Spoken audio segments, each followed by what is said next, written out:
Question किस प्रकार बढ़ते हैं, इसके लिए हम आपको प्रैक्टिस एक्सरसाइज सॉल्व करवा रहे हैं। पहला सेंटेंस है Jubbu use to dash dash dash dash the stable कि जुब्बू यूज टू करते प्राय हमेशा, जुब्बू प्राय जाया करता था दी स्टेबल अस्तबल। अब अस्तबल चार दीवारी का होता है तो ऑन का प्रयोग आ नहीं सकता कि उसके ऊपर आएगा, ऑन का प्रयोग ऊपर के लिए, तो यहां ये ऑन हट जाएगा। और फिर फ्रॉम का प्रयोग हटने के लिए किया जाता है, फ्रॉम का प्रयोग हटने के लिए किया जाता है। तो यहां हट नहीं रहा इसलिए फ्रॉम हट गया। अब इनटू का अर्थ है अंदर, गतिशील में, और वह जाया करता था, जब जा रहा है तो उसमें गति है। तो Jabbu use to go into the अस्तबल, वह अस्तबल में जाया करता था। नेक्स्ट सेंटेंस है there was a temple dash dash the forest, वहां पर एक मंदिर था फॉरेस्ट जंगल में। अब देखो इनटू अंदर के लिए होता है, इन अंदर के लिए होता है, ओवर ऊपर के लिए होता है। तो जो मंदिर है वह जंगल के ऊपर नहीं बन सकता, इसलिए ओवर हट गया। दूसरा, इनटू में गति होनी चाहिए, मंदिर एक जगह स्थिर होता है, इसलिए इनटू भी हट गया। तो बचा क्या, इन अकेला, और इन का अर्थ है में अंदर। तो there was a temple in the forest, कहने का अर्थ है जितने भी ऑप्शन दिए गए हैं उनको हम प्रत्येक के रूल्स को मेमोराइज करते हुए देखेंगे कि किसका कहाँ प्रयोग होता है। जब हमें कुछ आते हैं उनको चेक कर लें, और जो शेष बचा है उनमें से अपने आप सही हो जाएगा। The village was filled, गांव भर गया था डैश डैश फियर भय से, विथ इन फ्रॉम। अब देखो फ्रॉम का अर्थ होता है हटने के लिए, स्थान के लिए, तो ये फ्रॉम अलग हो गया। और इनका प्रयोग भी अंदर और स्थान के लिए आता है, तो ये भी अलग हो गया, स्थान का नहीं। हमें संबंध बतलाना है भय के साथ ग्रामीणों का, तो वाक्य होगा the village was filled with fear, गांव भय से भर गया, भयभीत हो गया। नेक्स्ट, चंपा जम्प्ड। अब देखो जम्प्ड क्रिया के साथ सदैव इनटू का प्रयोग किया जाता है वैसे भी, और यहाँ है दी फायर, आग में कूदी, आग में इस तरह बैठ नहीं सकते, जल जाएंगे। तो चंपा जम्प्ड इनटू द फायर। अब इन क्यों नहीं, क्योंकि गतिशील अवस्था के में ये स्थिर अवस्था में होता है, और फॉर का प्रयोग का के लिए होता है, तो ये हट गए। Mister Khanna works in the office dash dash 8 PM daily to for till. अब देखो टू का प्रयोग संबंध जोड़ने के लिए किया जाता है, यहाँ संबंध जोड़ा नहीं जाता। यद्यपि 8 बजे तक कर रहा है वो काम, फॉर काकी के लिए और टिल तक के लिए, तो यहाँ क्या है हमें ये नहीं मालूम वो सुबह कितने बजे आता है, पर 8 बजे तक कार्य करते हैं, इसलिए यहाँ पे टिल आएगा। तो वाक्य हो गया mister Khanna works in the office till 8 PM daily. Next sentence है Gurjeevan Singh was a boy dash dash 11 on in of 2। Gurjeevan Singh was a boy, तो ऑन समय के स्थान के लिए, ऊपर के लिए, और दिन दिनांक के लिए आता है, इन समय के लिए आता है, टू जोड़ने के लिए आता है, और ऑफ का अर्थ है का की के संबंध के लिए। तो यहां हो जाएगा Gurjeevan Singh was a boy of 11, boy of 11। Next sentence है the conductor was standing dash dash the gate at from two. अब देखो टू जोड़ने के लिए आता है, अब वो बस से जुड़ नहीं सकता क्योंकि बस में स्थिर है। फ्रॉम बस से हटने के लिए आ रहा है तो वो बस से हट भी नहीं रहा। अब बचा एट। एट का प्रयोग हम पर के लिए करते हैं। और अब हम ये देखते हैं कि परिचालक की ड्यूटी ऐसी होती है, वह गेट पे खड़े होके भी यात्रा करता है जब बस चल रही होती है, या सवारियां उतर रही होती हैं तो वो गेट के बाहर भी खड़ा रहता है। और हमने एट के प्रयोग में पढ़ा था, एट का अर्थ है पर, उसके आसपास। तो यहाँ क्या हो जाएगा, the conductor was standing at the gate, अर्थात परिचालक महोदय दरवाजे पर खड़े थे। ये नहीं मालूम वो अंदर हैं या बाहर।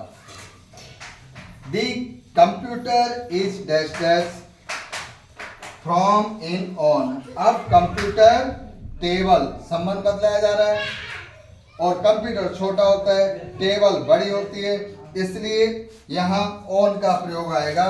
The computer is on the table. पर आप कहोगे सर आपने ये छोड़ दी। अब देखो इन कंप्यूटर टेबल के अंदर आ नहीं सकता, फ्रॉम कंप्यूटर से हटा नहीं जा रहा, इसलिए ये दोनों हट गए और ये ऑन आ गया। नेक्स्ट सेंटेंस है, I go dash dash school daily to attend my classes. मैं प्रतिदिन विद्यालय जाता हूं कक्षा में उपस्थित होने के लिए। तो अब भरना है टू, बिहाइंड और ऑन। अब आपने देखा, देखो बिहाइंड का अर्थ होता है पीछे, बीच में, तो बिहाइंड आएगा नहीं स्कूल और में। ऑन का अर्थ है ऊपर। अब स्कूल के ऊपर नहीं, स्कूल के अंदर पढ़ने के लिए जाते हैं। और टू संबंध बतला रहा है के लिए, और टू का अर्थ होता है के लिए। तो यहां आएगा I go to school, I go to school daily to attend my classes. Next sentence है, the black board is dash dash the teacher under, behind, upon. अब देखो अंडर का अर्थ नीचे, बिहाइंड का अर्थ होता है पीछे, और अपॉन का अर्थ होता है ऊपर। अपॉन का अर्थ ऊपर।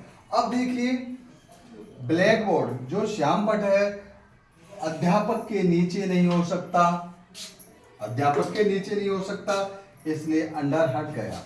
अपॉन ऊपर, श्याम पट, श्याम पट ऊपर नहीं हो सकता, इसलिए अपॉन हट गया। बचा क्या, behind. The black board is behind the teacher, अर्थात ब्लैक बोर्ड अध्यापक के पीछे था। There is a pen, there is a pen dash dash two books. अब हमने पढ़ा था दो या दो से अधिक, दो या दो से अधिक, किंतु तीन से अधिक नहीं के लिए बिटवीन का प्रयोग किया जाता है, और तीन से अधिक के लिए अमंग का प्रयोग किया जाता है। तो ए पेन, पेन का संबंध दो बुक्स के बताया जा रहा है, इसलिए ये हो जाएगा there is a pen between, there is a pen between two books. Next, the boy has been playing dash dash 9 AM। बच्चा खेल रहा है 9 बजे से, for, from, since। अब देखो हम डायरेक्ट बता दें कि इसमें since आएगा, और क्यों आएगा हमने आपको बताया था। जब वाक्य प्रेजेंट परफेक्ट कंटिन्यूअस या पास्ट परफेक्ट कंटिन्यूअस या फ्यूचर परफेक्ट कंटिन्यूअस का होता है, तो वाक्य में सदैव सिंस या फॉर का प्रयोग किया जाता है, सिंस या फॉर का प्रयोग किया जाता है। तो आप कहोगे फॉर का भी तो कर सकते थे, सिंस का ही क्यों? तो हम इसलिए बता रहे हैं सिंस का क्यों, क्योंकि प्लेइंग सिंस 9 AM, वह 9 बजे से खेल रहा है। अब ये नहीं मालूम कितने बजे तक, क्योंकि फॉर का प्रयोग गिनने, जिस समय को गिना जा सके उससे पहले किया जाता है, और सिंस का प्रयोग जिसको गिना नहीं जा सकता उससे पहले किया जाता है। और इसलिए यहाँ पे प्रयोग हुआ the boy has been playing since, the boy has been playing since 9 AM. He came here dash dash 10 o'clock और at in ऑप्शन में दिए गए हैं. वह यहाँ आया 10 o'clock 10 बजे. He came here 10 o'clock. अब यहाँ पे समय, निश्चित समय दर्शाया जा रहा है, इसलिए हम कहेंगे he came here at 10 o'clock. निश्चित है at 10 o'clock. अब इस at 10 o'clock का अर्थ है वह 5-10 मिनट ऊपर भी हो सकता है और नीचे भी हो सकता है. ऑन का इसलिए नहीं आया क्योंकि इसका प्रयोग दिन और दिनांक के लिए किया जाता है समय में. इनका प्रयोग अंदर के लिए किया जाएगा. Sultan is coming Ajmer. सुल्तान अजमेर से आ रहा है. By on from. Sultan is coming by on from. अब कहां से आ रहा है? अजमेर से. अर्थात एक स्थान से हटते हैं तो हम फ्रॉम का प्रयोग और जुड़ते हैं तो टू का. अब यहां हम अजमेर से हट रहे हैं इसलिए यहां आ जाएगा फ्रॉम. तो ये हो जाएगा Sultan is coming from Ajmer. बाई क्यों नहीं आया? क्योंकि बाई का प्रयोग यात्रा के साधनों के लिए और घड़ी के समय के लिए. ऑन का प्रयोग स्थान ऊपर के लिए और दिन और दिनांक के लिए किया जाता है, इसलिए ऑन नहीं आया. Shyam cleaned the kettle a piece of cloth. उसने केतली को एक कपड़े के टुकड़े से साफ किया. अब इसमें संबंध दर्शाया जा रहा है तो फ्रॉम तो हट जाएगा, फ्रॉम हट जाएगा. बाई यात्रा के साधनों के लिए आता है तो बाई नहीं आएगा. With a piece of cloth, एक कपड़े के टुकड़े के साथ, तो यहां आ जाएगा Shyam clean the kettle with a piece of cloth. That's all.